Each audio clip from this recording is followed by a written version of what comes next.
Don't you come see about me. I'll be alone dancing, you know it, baby. Tell me your troubles and doubts, giving me everything inside and out.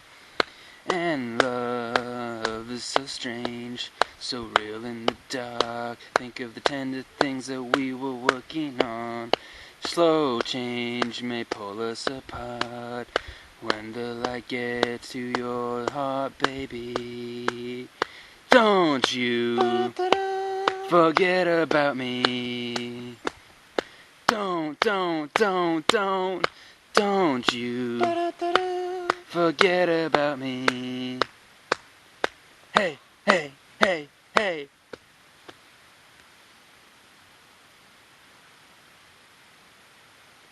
Don't forget about us. Welcome back to the Eclectic Podcast. This is episode 16. We're really moving along. I'm Josh Holbrick. I'm sitting here once again with John Crass. Hey, hey, hey, hey! Hope you enjoyed our little introduction there. Great song by Simple Minds. You might remember it from the soundtrack of a little movie called The Breakfast Club. Timeless classic. It's a true masterwork by the great John Hughes. What a wonder he was. We're pleased you could join us again. Yep, we're clipping right along. We're in episode 16 now. Had an interesting experience this past weekend. One of our great influences on this podcast and doing this podcast, Mr. Joe Rogan, was at Praise him. A comedy show in Seattle that we caught, and we got the opportunity to meet him, get pictures with him afterwards, and it was really cool. It was a fun experience. It was awesome. Such a personable, down-to-earth guy. It's so nice, taking the time to meet every one of his fans that was there. He took the time to meet them, shake their hand, take a picture, quick little bullshit session, whatever. He was just there. Yeah, that was his time. He didn't have to do that. He's a great guy. Just goes to show that there are people that are celebrities, so to speak, that are really down to earth. And aside from the fact that his show was awesome and it was fucking hilarious. It's the hardest I've laughed in a while. Yeah, it was awesome. And it was just a really awesome experience, and it was cool to meet someone that I view as a role model for the way I like to think about the world. Maybe some of that greatness rubbed off on us, I don't know. We can hope. I'd say we'd be lucky to ever get half of the fame that Mr. Joe Rogan has garnered. A tenth, man. a shred of it. Yeah. I'd be happy with a little splinter of his greatness. Yeah. But yeah, it was awesome. He was just a super cool guy. Complimented me on my shirt, kind of BS'd a little bit. I told him how funny I thought the show was. We actually gave him a t-shirt from this podcast, which he accepted. So yes. That was cool. He accepted. I wasn't sure if he would, just because of the time constraints, and there's a line of hundreds of people, but he accepted it and looked at it, and hopefully he liked it. I hope he enjoyed it. I hope he liked it. Maybe someday we'll have the privilege to sit down and do a podcast with him. That would be a dream come true. I could die happy if that happened. Mm-hmm. So, maybe getting into our first topic for today. Going back to this last weekend, and I don't know, I just talked to you about this a little bit before, but on the drive to Seattle, there's the carpool lane that goes most of the way once you get up on I-5 there. And I don't know if you noticed it as we were driving along, but in the carpool lane, or off to the left side of the road there, they have these signs up. And these signs say report violators of the carpool lane. So basically, they give a number to call in and report people that are driving by themselves in the carpool lane. Now, the number that they gave, I don't remember the exact number, but it was like 1-800 whatever. 1-800-HERO. HERO, okay? HERO. 1-800-HERO is the hotline to call and report people that are driving in the carpool lane when they shouldn't be. Now, this just brought up a whole topic in my mind of the way the term hero gets thrown around so gratuitously in our society today. That's just one small example, but I think that term carries such a weight of glorification with it that it's used as a marketing tool for a whole bunch of different aspects of, I'd say, maybe just behavior, like do this and you will be a hero. Yeah. You know, everyone wants to be a hero. You know, there's some sort of attraction I think people have to that word, to be considered a hero for something. You know, it's such a glorified word, and it's troubling to me the ways that word gets used today in society. Mm-hmm. What are your thoughts on that? Yeah, I've noticed those signs before. Report violators and stuff. I had never, and I'd actually kind of noticed that what the number was. I remember it saying hero in there, but I never it never registered with me. I never realized the sheer ridiculousness. The connotation of you being a hero for reporting such a thing like that. Yeah, and you kind of mentioned it a little bit. I find it troubling how loosely that term is just kind of tossed around in this modern age. It kind of also opens the door to some other interesting topics, like reporting people, your neighbors and stuff, and kind of doing some of the cops' work for them in a way. Yeah. It reminds me of there's lots of stories that kind of get into like police state type stuff, like movies, books, whatever. In popular culture, yeah. Yeah. One that springs to mind that kind of makes me think that it's a possible avenue in which you might be headed once you start going down this road of having, civilians reporting people for stuff, is in The Running Man. And I know we like to stay away from shitty movies and not for artistic really talk purposes about that, but yeah. Yeah, there is a lot of good. It's one of those movies that's a shitty movie, but it's still good because it's so shitty, kind of. Yeah, or maybe even if we can delve a little further into that, it might be good. Even though it is shitty, it still might be good because it is an accurate reflection of the mindset of society at the time. And where it's going. Yeah. If this rate of degradation continues. Yeah. One thing I found interesting from that movie is that there's a certain part in the movie that's all this propaganda about reporting people for violations and stuff, and if you get arrested, you're in the running for being in the Running Man competition, getting killed in these massive gladiator battles. But an interesting anecdote, I guess, of where it might be headed, and kind of a troubling thought to me anyway, is like in the Running Man, they give people bonuses for reporting lawbreakers, rule breakers, and whatever. Yeah. And you get extra bonuses for reporting family members and stuff like that. Like the extra incentive, yeah. That's where society's going. Yeah. Yeah, that's interesting, and not far off from what the direction that things are going. Have you seen these? I think we talked about it briefly, but have you seen these posters?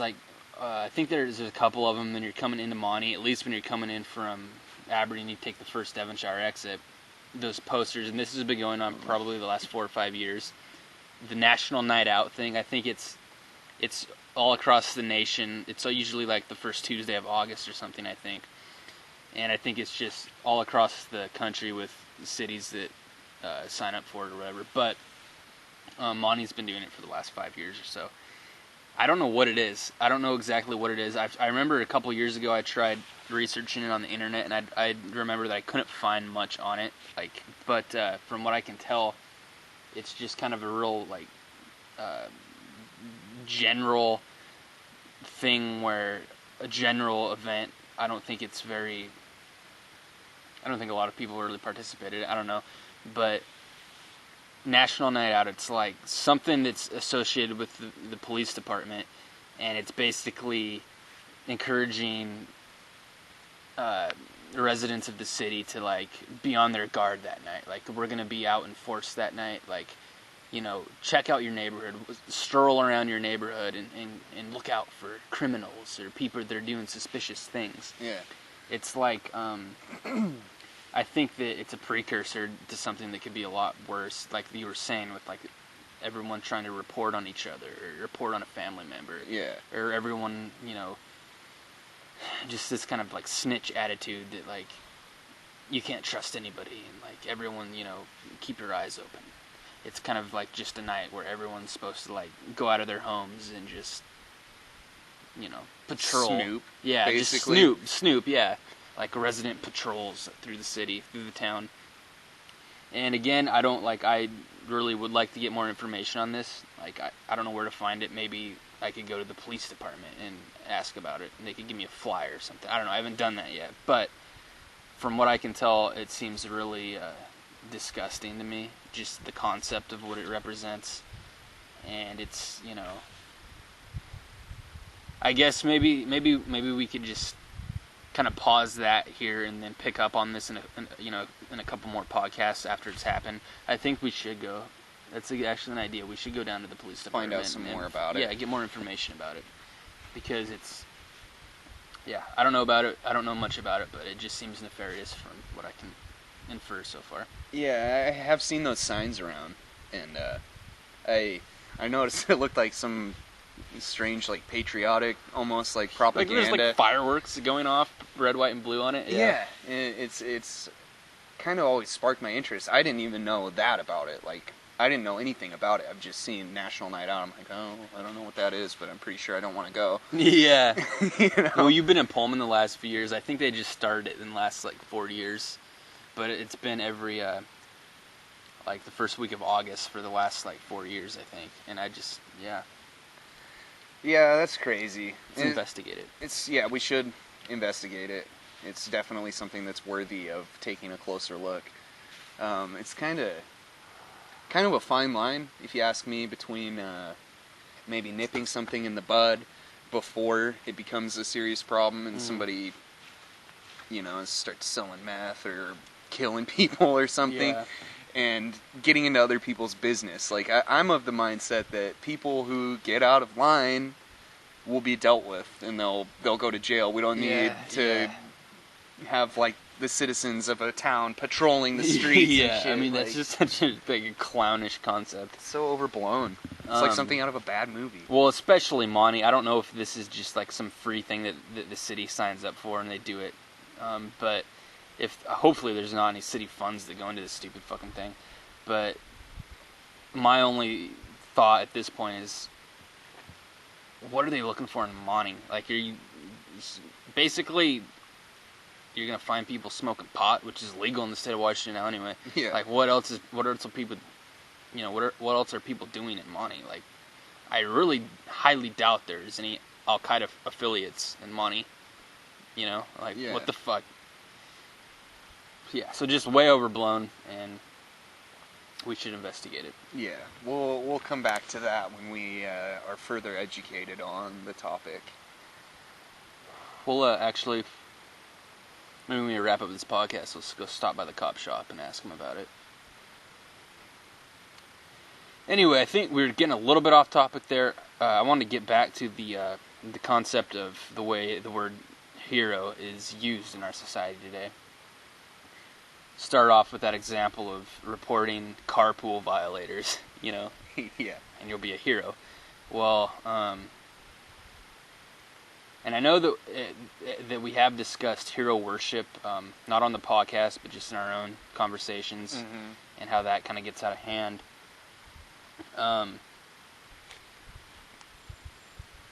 Do you have any thoughts to kick off with this? Maybe what you would think would be a hero, or what you would not think the term hero should apply to, that is being applied to a certain type of person in our society. Sure. My thoughts on the topic of heroes. Who is a hero, and who is branded as a hero, and who possibly may not be. Yeah. I mean, this is just my opinion, you know. Opinions Sure. are like assholes. We all have them, and they all stink. It's all subjective here, yeah. Yeah, so just throwing out that little disclaimer so no one gets offended. That's not my intent here. Mm-hmm. But a hero to me would be someone like JFK. Yeah. Someone like John Lennon. Mm-hmm. Gandhi. Jesus Christ. Bill Hicks. Yeah, exactly. People like that, like revolutionary thinkers. Yeah. People who are a thorn in the side of corporate military-industrial complexes and shit like that.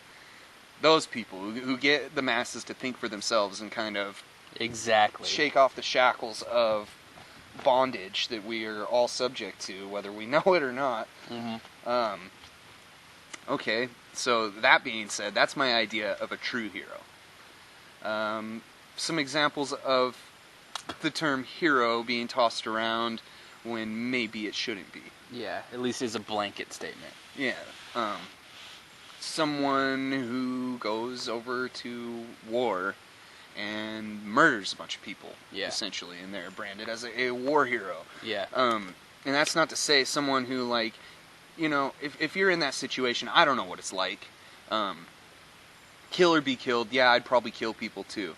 But, so, I don't think those people who murder upon murder just for the sake of killing, I don't think they should be heroes. Maybe people who go above and beyond the call of duty and, you know, get their brothers out of a hot spot who are too wounded to carry on. Sure, those people could be heroes. Absolutely. But if you're saving a life as opposed to taking one. Exactly. Yeah. So yeah, that's one example. Maybe like some of the presidents since John F. Kennedy, who haven't really done anything for the everyman. Yeah, well, of course, this goes back to the illusion of the two-party system. You know, right-wingers will hold up Ronald Reagan as a hero. Committed Democrats will hold up Bill Clinton as a hero. Yeah. When they're both...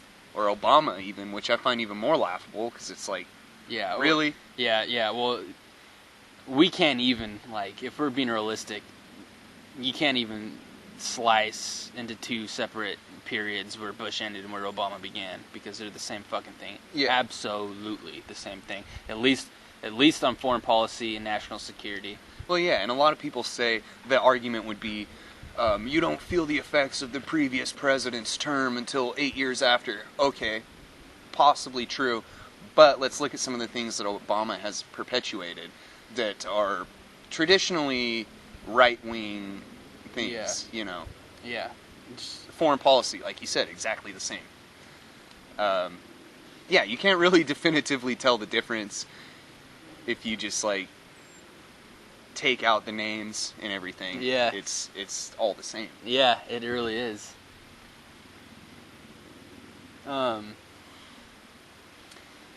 Yeah, I really... Sports figures.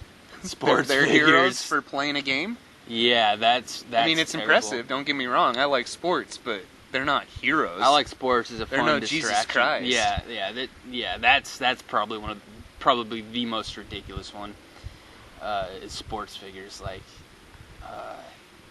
you know, Derek Jeter or Michael Jordan is a hero because they're clutch in Game 7. Yeah. Like, what the all right, man, whatever. But if that's what you think a hero is, you should probably turn off this podcast right now. Yeah, before stop. You get offended. Just stop. But going back, I really liked what you said about the heroes, people that might deserve the title of hero and people that don't. I would say that a hero in all times, a hero is somebody that goes against the grain, somebody that basically sacrifices their own reputation and their own livelihood in their lifetime to do what is right. To do what is right, to inspire others to think for themselves and to get to find some level of truth in their lives. Yeah. And you know, they often put themselves in harm's way to fucking help other people reach that point of enlightenment. And on the you know, conversely, people like you said, that often get labeled as heroes, they're not going against the grain. They are the people that are signing up to do the bidding of government and corporate powerful entities. This is something that I think is socially engineered in our society, is that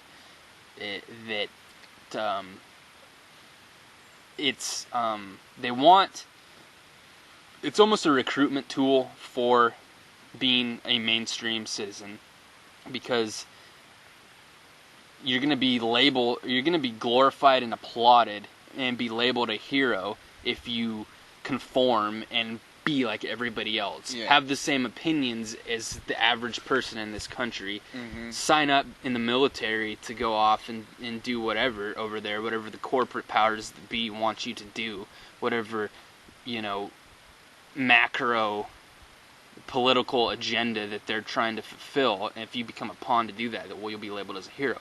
You know, or, I mean, and I don't want to get too much into law enforcement, because that's a real mixed bag, and there are a lot of great police officers, there are a lot of horrible police officers. Yeah, I've ran into both kinds. Yeah, it's easy. I think that that's probably one line of work where you will not find a more mixed bag of honest, awesome people and terrible shit pig fucks. Yeah. And so I don't want to get too much into that, but that does play into that too, that there are people that want to be labeled a hero and go into these service industries. I don't know, maybe industry is the wrong word, I don't know. These service positions of, like, on the surface, it's like, I'm going into this to help my fellow man, when in reality, it's more of an ego boost for somebody. Yeah, or for your own gain. Yeah, you know? yeah. Well, if you want to talk about crooked cops and shit, like, which is probably less common, but you still have those, like you said, that's kind of a gray area, because there are great police officers that I've encountered over the years, and there's also ones who are scumbags. I've been writing like a little essay or something I'm working on. I don't know, just some writing, but I'm trying to make the point that a hero, again, is like someone like Bill Hicks, Jesus Christ, Gandhi, John Lennon, that puts themselves in harm's way to inspire others to think for themselves. Or, you know, maybe someone, like I said in this thing that I'm writing, like someone that's an artist who, through their words or through their music, can invoke a feeling of such strong resonance in other people that it changes their lives for the better. And then I make the point that, you know, who I don't think is a hero is John Q. Sniper, with 200 confirmed kills on some corporate crusade overseas, even though he's going to be glorified and applauded for doing heinous acts, because it's acceptable in our society, and it fulfills whatever the agenda is for the social engineers. And I just think it's so dangerous to be tossing the term hero around like that, because it's such a powerful recruiting tool for any specific mindset. Yeah. Kind of plays on the human psyche. I feel like a lot of people have a want to be something more than just, you know, an average person or whatever. Yeah. So throwing that term around, yeah, if you join up with us, you'll be a hero, you know. It is nefarious. It's kind of backhanded, unethical. Yeah. That's the key word. It's unethical. Yeah. And kind of going back a little bit, I lost my train of thought.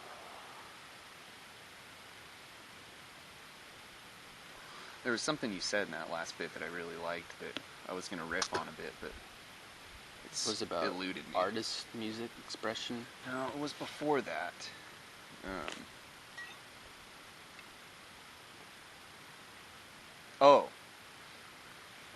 You kind of touched on the fact that these true hero figures that we were talking about, the JFKs, the John Lennon's, Bill Hicks, Jesus Christ, all those types of people go against the grain, and that's why they're heroes, in my eyes, because it's easy to go with the flow, you know. Yeah, it's all too easy to fit in. It's much harder to stand out with conviction. Yeah, it's so easy to just kind of go along with the status quo and all that, and conform to society. And it kind of brings me back to something we were talking about.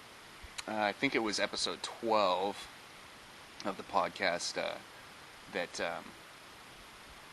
you know, a lot of these heroes that are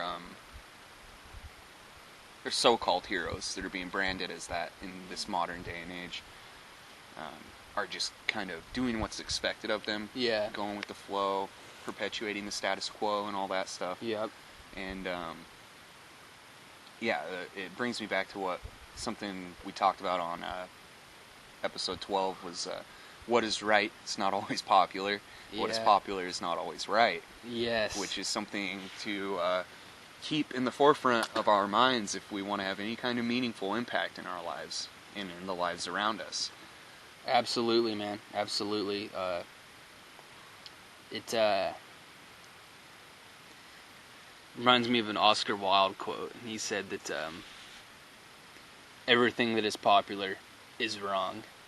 And, you know, he probably meant that it's kind of tongue-in-cheek, but with living in his time and even in our times, you can see what he means. Like, yeah. You know, the popular thing, the prevalent line of thought is usually going to be outdated soon. It's going to, you know, again, we always talk about this, but the evolution of ideas is going to make things we believe in now, it's going to reveal them to be completely clownish and render them asinine. Obsolete. Yeah. We can hope, right? We're kind of at that point of critical mass that we talked about in the first experiment in thought, kind of the precursor to these podcasts, really. This is kind of what we were doing before this, and then we realized, well, let's just kind of freeform it and do podcasts. But in that first experiment in thought, we talked about the point of critical mass, where things are either going to get drastically worse, or we're going to kind of wake up and be like, what's really going on here? Do you know? Does anybody know? Does anybody know? Yeah. What are we doing? Why are we doing this? We're at that point of critical mass, and my hope is that people start to wake up and get out of this kind of haze that everybody's in. I think they will. I think so too. That's my hope. And when I say hope, I mean like I trust in, cling to, and rely upon that's going to happen. Well, you know, interesting thing, and we're kind of getting off. I'll bring this back to our hero topic here in a minute, but I want to say though, like what you're talking about here. Like in our community here, you know, there's a lot of just crusty, old, bigoted people around, so it's like we don't see that. We don't see the way society is progressing. We don't see the real direction that things are actually on right now in our society or in the world. But getting back to the Rogan show, there are a lot of people that were, you know, about our age, people that are in their 20s and 30s, you know, pretty much younger people, that, like, I didn't really have any conversations with too many of them, but there seemed like there were a lot of cool, open-minded, intellectual, awesome people at that show. There's like a palpable energy. Yeah, there was just a great energy at that show. I felt like I could go up to any person there just about and have a conversation like we're having now. And that, I think that is because, you know, another great, you know, compliment to Rogan is that he's amassed this type of a fan base. Yeah, that's the kind of people he attracts. Yeah, and so there was 1,000 people at that show that, like, we're all kind of on the same wavelength that we're on, and we're talking about this stuff, and that just reinforces optimism in me that, of course, there are people out there that are on the same wavelength, and this is the direction that this generation is going to go, because they're all young people. You know, they weren't old people. Yeah. They were young people, and this is the direction that society will take when, you know, our time comes. Yeah. And so it was just a really powerfully optimistic experience. Well, and the thing for me is, there are a lot of... I got that kind of feeling, too. I didn't really talk with a lot of people that I didn't know there. Yeah. But I got this kind of vibe from everybody that it was like real welcoming. I could have went up and talked to anybody I wanted to. Picked up bits of people's conversations that I was passing by that seemed like real compelling. Just, intriguing, deep conversations just springing up everywhere throughout that place. And that being said, it's just a sample of the population of people who went to that show. Mm-hmm. I mean, there still are people out there who are perpetuating the bigoted mindset, and those are the chains that we're going to have to break as this goes on. I would propose the challenge to the listeners, to ourselves. It's easy to have these kinds of conversations with someone who's on the level, so to speak. Mm-hmm. I think our task is to wake up the people who aren't on the level. Yeah. But do so in a non-confrontational way. Yeah. Kind of bring them along slowly, get them up to speed. I think that is the main obstacle, is to kind of get everyone on the same page. I agree, man. Yeah, that's very poignant, and I think that it is we, and I don't want to sound at all arrogant here, but we as people that are at least open-minded enough and kind of are on this wavelength right now, I think we as a subset of the population, if we're going to talk to the other people that aren't really on that wavelength yet, and that we kind of need to break those chains and get them to like wake up, for lack of a better term. Yeah. We have to be willing to sustain some kind of confrontation. Not that we have to be confrontational, but we have to be willing to accept that what we're going to say is probably going to shatter the paradigm that they're comfortable living in. And so we have to expect some sort of a backlash and maybe some rudeness from them at first. Sure. And we have to just be able to accept that and not respond in kind. Exactly. Not be rude back. That's the key, is kind of turn the other cheek, so to speak. Mm-hmm. There's going to be a level of resistance, a level of confrontation, but the responsibility is on us to not respond in the same way. There's nothing saying that when the confrontation arises that we have to be threatening or offensive or, stoop to that level, so to speak. Exactly. Kind of rise above it, so to speak. Yeah. But I digress. We're getting off topic. I wanted to go back to when we were talking about maybe people that are in positions that maybe carry the term hero sometimes, and specifically law enforcement or military and these positions of power that politicians. Yeah, well, specifically the example I want to bring up is Waco, and how, and again, like I said, law enforcement's such a mixed bag that I'm not trying to put a blanket term over anybody, but if you're in law enforcement, and this is equally applies to politicians or the military, but this example is mostly law enforcement. If you're in a position of power over other people, such as law enforcement, I think there's a responsibility to have more of an open mindset and be more questioning of orders. I think probably the worst mindset and line of thought in human history is, these are my orders and I'm just going to follow my orders. Yeah. That's completely devoid of questioning things, questioning right or wrong on an individual basis, which is the crux of all crookedness in human history, if you ask me. And the reason Waco is so interesting was because regardless of whatever kind of cult that had sprung up there in Waco, Texas, back in the 90s, they were the Branch Davidians, and I'm not extremely knowledgeable about the whole event, but I know, like, Bill Hicks was very, very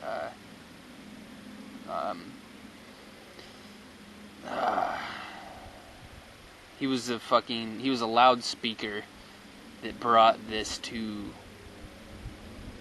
event to the attention of a lot of other people. He was very interested in it, and I trust his judgment, and so I kind of fucking got into it a little bit, and it seems wrong, the events that took place there, the events that transpired in Waco, when you had this crazy guy that basically barricaded him and his followers, his little family of his religious sect that were following him and, you know, praising him as the Messiah, basically, as the next incarnation of Christ, whatever. Okay. That's fucked up, sure. That's a whole other conversation, getting into religion that, you know, we've already probably had before. But the problem that I find here, more than anything else, is the way that law enforcement responded to that event. And they were holed up in the compound in Waco. And, you know, they had guns. And for whatever reason, you know, there are a lot of rumors going around. There was a lot of hearsay about what was really going on there. Nobody knows. What we do know is that there were a lot of like women and kids that were in that building that law enforcement, instead of taking a pragmatic, peaceful approach to this or ignoring it altogether and, you know, waiting for another day to like confront whatever ills they thought were being committed there, they decided to bring like some paramilitary force with tanks and bombs and assault weapons and launch some all-out assault on that compound, and it resulted in the compound burning down, and law enforcement, the police officers there were responsible for murdering, like, I think it was like 50 some women and kids. 76. 76, is that the number? Okay, yeah. Well, they weren't all women and kids, but that was a large portion of them were women and kids. They were just holed up in this building, you know, probably scared and terrified for their lives. You know, I mean, the people that are supposed to be serving and protecting them are assaulting them, and they brought in a fucking, like, tank, and they burned that fucking place to the ground. They just, like, were carelessly ramming tanks through walls and knocking down walls and just firing weapons at this place, at the windows, and it's like 76 people died, you know. Most of them burned to death. And it's like, is that the way that people, these heroes, are law enforcement and military and people in positions of power? Is that the way heroes handle a problem like that? Like, we don't like what these people are doing, these private citizens, so we as military, as law enforcement, with the government's, you know, dollar, we're gonna fucking go in and we're gonna murder them. Yeah. We're gonna murder them. Like, what does that, like, that's so barbaric, and it doesn't resolve anything. Like, these people were just murdered.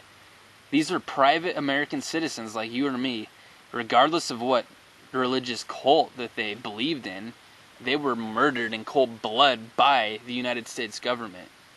And it's like, that's probably one of the earliest precursors that we can look at in recent history to a fucking full-on police state. You know, like, what? Which we're rapidly approaching, really. Yeah. If you want to get into, you know, some of the NSA stuff we've talked about, and Big Brother, drones, all that shit, like, we are in a police state. Yeah. Essentially. Yeah, if you don't agree with the popular line of thought, then you have cause to be concerned. That's for sure. And, like, all that religious cult stuff aside, like, we've kind of touched in past podcasts about the dangers of such mindsets. Yeah, sure. You know, maybe they were crazy, it's just maybe not the they point weren't. Here. Yeah, but does that give our government right to go in there with force and murder all of them? I think not. They weren't harming anyone except for maybe themselves, but if they're happy being crazy and in a cult, more power to you. Yeah. You know, that's what I say. It's none of my fucking business. It's their own choice, you know? Yeah. And it's like, even if it's, this is what's so important, is that even if it's something that, a lifestyle that we don't agree with and we wouldn't choose for ourselves, they have the right to choose that lifestyle for themselves without Big Brother coming in and killing them. That's kind of what we're up against. Moving forward. So yeah, to those police officers, or the National Guard, I don't know exactly who it was. Maybe it was FBI, I don't know. It was FBI. Was it the feds? Okay, yeah. Well, do they deserve the term hero? It started with like a raid by the Tobacco and Firearms branch or something. Oh, okay. And then the FBI got brought in after like 4 of those guys were murdered in a standoff or something. It was 4 of the Tobacco and Firearms Bureau got killed. 6 of the Davidians or whatever they were called got killed. And then the FBI came in, and that's when all the shit went down. Mm-hmm. People started getting murdered. Probably, maybe what kicked that whole thing off was David Koresh. I think he was the leader of that cult. I think he bought up a bunch of weapons. He bought a bunch of guns, which caught the ire and the attention of the FBI. That can be an example of live by the sword, die by the sword. Yeah. You don't need fucking guns for whatever you're doing. Just stop. Well, and if you're buying guns to keep people in your compound or keep others out, then you probably shouldn't have a religion or a cult or whatever. This is why this is such a complex issue. Yeah. Because neither side is right. Yeah, exactly. There's just a bunch of wrong with that whole fucking event. Yeah, it's like, I don't know. It's a fine line between when it requires action and when it doesn't. But, one side's doing wrong, so we respond with more wrong. Like, that's kind of... Yeah. Exactly. 100 wrongs don't make a right. Yeah. It's just, it's, more than anything, it was just a sad moment for our country. And I don't think a lot of people, I only know about it from researching it, because I was too young. I was 5 or 6 years old when it happened, so I don't remember the actual event. I never hear it being talked about in society today, in culture, or in the news, I think it's something, it's like one of those sad, forgotten moments that American history is so rife with that we forget about. It's like, well, we can't address these issues that this brings up, so let's just forget about it and not put it in any textbooks or anything. Exactly. Let's just sweep it under the rug and forget that this ever happened. Yeah. Yeah. Not even so much the event as the issues that it invokes. That it brings up. The dialogue that it would evoke, yeah. What's interesting side note, Timothy McVeigh cited that whole incident as his primary motivator for the Oklahoma City bombing. You know what else is interesting? That you and I have done our own research on this topic, but even then we get a skewed picture of the whole happening, of the issues and everything. Yeah. Because, example, the government did their own investigation into what started the fire and everything. Yeah. And they concluded that these Davidians started it themselves, of course. Well, of course they did, yeah. Isn't it funny how whenever there's a Waco-esque situation that they start their own fucking compound on fire? Yeah. Of course, exactly. That's not the truth. Well, yeah, you hear about it all the time with standoffs with police officers and stuff. Oh, the guy he was in that place and just set fire to it and burned himself alive. Yeah, I'm sure that's what happened. And this is going back to Bill Hicks, who got me into the topic originally from watching him. He, on one of his, I don't think it was a show. It was some just feature on him, some little documentary I was watching about Bill Hicks, but he brought to light this video of a fucking tank blowing, or knocking a wall down and just fucking firing into this place, and you can clearly see that's where the fire started from. I don't know if the whole fire started from that. It was probably a lot of the other grenades and whatever the hell they were assaulting this compound with. But it's clear to see that it was the government that started that fire. Yeah, which kind of is an interesting topic in and of itself, that when doing research about these things and, stuff kind of gets swept under the rug, the responsibility lies with us to not just accept everything we read as fact. Kind of evaluate for yourself what parts of the story don't add up and what really probably happened. Yeah. Because the picture we get is most often pretty far from the truth in sensitive situations like this. Mm-hmm. Kind of brings to mind another, something that kind of popped in my head while we were talking about this. And I'm not saying I know one way or the other that this guy maybe had some sensitive information and this is what happened, but it's definitely possible in more situations than I think most people realize. You remember hearing about that cop on the LA police force? It was in the last year. Yeah, this was a few months ago, or about 5 months ago. Yeah, something like that. He got in a standoff with the cops and got his place burned down. Mm-hmm. I don't know if this is true or not, but, it's definitely possible with the way these cover-ups go and everything, that maybe he had some... dirty info. Yeah, my brother-in-law originally said it. He's like, dude, this guy is going down because he found something out that they didn't want him to know about, so they framed him. Dude, you want to know collective consciousness? When that the whole thing went down, I was actually talking to one of our friends, a friend that had been on this podcast before, Tyler. Uh-huh. We were following this story for a couple of days, and we were meeting up for a beer one night, and I told him what happened because he hadn't heard yet what happened, how it resulted. Yeah. And after I told him, he's like, "Oh, they Waco'd him." Yeah. I'm like, "Yeah, dude, that's what happened." That was just the immediate first, reaction. Like, "Oh, yeah, that's what happens." Which is kind of funny that, in a sad, ironic way, it's kind of funny that that's what the younger generation, we're starting to pick up on that. We're realizing the tricks that they use and everything. Yeah. Which I'm not saying, I don't know, maybe that guy was up to no good, maybe he did have some info. Yeah, we don't know. But it begs the question in every circumstance like that. Yeah, we don't know, but it's... when it's one guy against some huge institution, yeah. Maybe there is something to that. Yeah, and if history has taught us anything, it's that we need to ask more questions about this when there's a small group of people or a person against some ingrained institution in society, because usually as the years go by we will realize that it was the institution that was in the wrong for their own nefarious ends. Or that they'd been corrupt for a long time before that, before anybody realizes, and shit started to hit the fan, so they got to cover their ass. Another interesting side note, you hear about the verdict they reached in the Manning... the Bradley WikiLeaks Manning thing, they're not guilty, but he's facing up to 1,000 years or something. Yeah. For what was it? For divulging some secrets to WikiLeaks about the United States military murdering people in cold blood in Iraq and Afghanistan. Yeah. And so, it's great that he was found not guilty. I think I kind of skimmed the article. I didn't read the whole thing. But I think he's still facing a litany of other charges, But the major one he was found not guilty of, which, again, that's something that gives me optimism. That's a hero. Yeah, Bradley Manning's a hero. Julian Assange is a hero. Edward Snowden is a hero. Yeah. So hopefully this precedent carries over to whatever happens to poor with Edward those Snowden. Guys. Yeah. Yeah, shit, man. God bless Edward Snowden. That guy, I feel sorry for that man.